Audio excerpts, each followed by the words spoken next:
PM Modi के एक तो सेफ है के नारे पर राहुल गांधी का तंज, अडानी और मोदी का पोस्टर जारी कर कहा एक है तो सेफ है।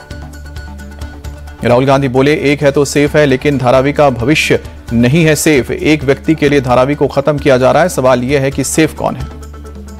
मुंबई में राहुल गांधी बोले सरकार बनाने पर किसानों का कर्ज करेंगे माफ, जातीय जनगणना करने का भी वादा। राहुल गांधी बोले ये चुनाव 2 अरबपतियों और गरीबों के बीच है, महाराष्ट्र के युवाओं से नौकरी छीनी जा रही है। राहुल बोले 5 लाख युवाओं की नौकरियां छीनी गई है, 7 लाख करोड़ के प्रोजेक्ट्स महाराष्ट्र से छीने गए।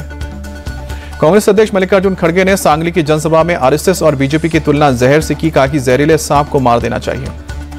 खड़गे के बयान पर बीजेपी प्रवक्ता शहजाद पूनावाला का पलटवार, कहा कि कांग्रेस पार्टी चुनाव को जिहाद की तरह देखती है। खड़गे के जहर वाले बयान पर बीजेपी का पलटवार, कहा कि हिंदुओं के खिलाफ लोगों को भड़काया जा रहा है। कांग्रेस की सोच घोर हिंदू विरोधी है, वो सरकार में आए तो हिंदुओं की जान खतरे में।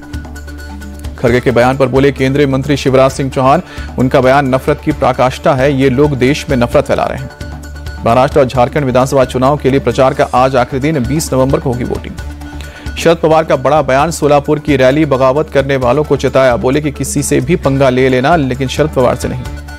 महाराष्ट्र और झारखंड चुनाव पर बोले एमपी के सीएम मोहन यादव, दोनों जगहों पर बीजेपी के पक्ष में माहौल है, निश्चित रूप से हमारी सरकार बनेगी।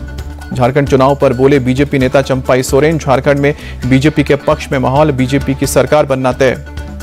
झारखंड चुनाव पर बोले तेलंगाना के डिप्टी सीएम मल्लू भट्टी विक्रमार्क, कांग्रेस की स्थिति मजबूत, हमारे गठबंधन की सरकार बनेगी। पीएम मोदी नाइजीरिया से ब्राजील पहुंचे, रियो डी जेनेरियो के एयरपोर्ट पर हुआ जोरदार स्वागत। रियो डी जेनेरियो में भारतीय समुदाय के लोगों ने पीएम मोदी का किया जोरदार स्वागत, होटल के बाहर लगाए मोदी मोदी के नारे। पीएम मोदी आज ब्राजील के रियो डी जेनेरियो में G20 की बैठक में होंगे शामिल, वैश्विक मुद्दों पर भारत का नजरिया करेंगे पेश। रियो डी जेनेरियो में पीएम मोदी के स्वागत की खास तैयारी, ब्राजील के स्कॉलर कर रहे हैं वैदिक मंत्रोच्चार की प्रैक्टिस।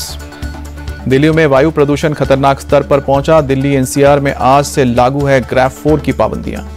दिल्ली के सीएम आतिशी ने स्कूलों को बंद करने का आदेश दिया, सिर्फ 10वीं और 12वीं के क्लास चलेंगे। दिल्ली में आवश्यक सेवाओं के अलावा ट्रकों की एंट्री पर भी आज से रोक, दिल्ली के बाहर हल्के व्यावसायिक वाहनों पर भी रोक लगाई गई। दिल्ली में ग्रेड 4 के तहत BS4 डीजल गाड़ियों पर भी आज से प्रतिबंध, सरकारी और प्राइवेट ऑफिस 50% की क्षमता के साथ चल सकते हैं। दिल्ली में खतरनाक प्रदूषण पर सियासत शुरू, बीजेपी के नेताओं ने लोगों को बांटे मास्क, दिल्ली सरकार के खिलाफ प्रदर्शन भी किया। दिल्ली के द्वारका में 499 पहुंचा है एयर क्वालिटी इंडेक्स, मुंडका में भी, बवाना में 450 के पार पहुंचा AQI। दिल्ली के इंडिया गेट इलाके में गंभीर श्रेणी से पहुंचा है AQI, पूरे इलाके में स्मॉग की परत देखी गई, विजिबिलिटी कम हुई।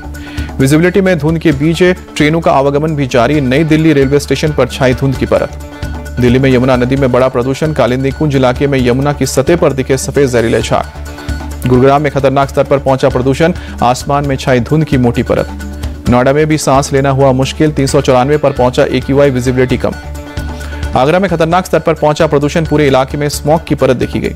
महाराष्ट्र के मुंबई में लगातार खराब हो रहे हैं वायु गुणवत्ता, BKC के इलाके में दिखी धुंध की परत। नवी मुंबई में भी खराब स्तर पर पहुंचा प्रदूषण, धुंध की मोटी परत से विजिबिलिटी कम।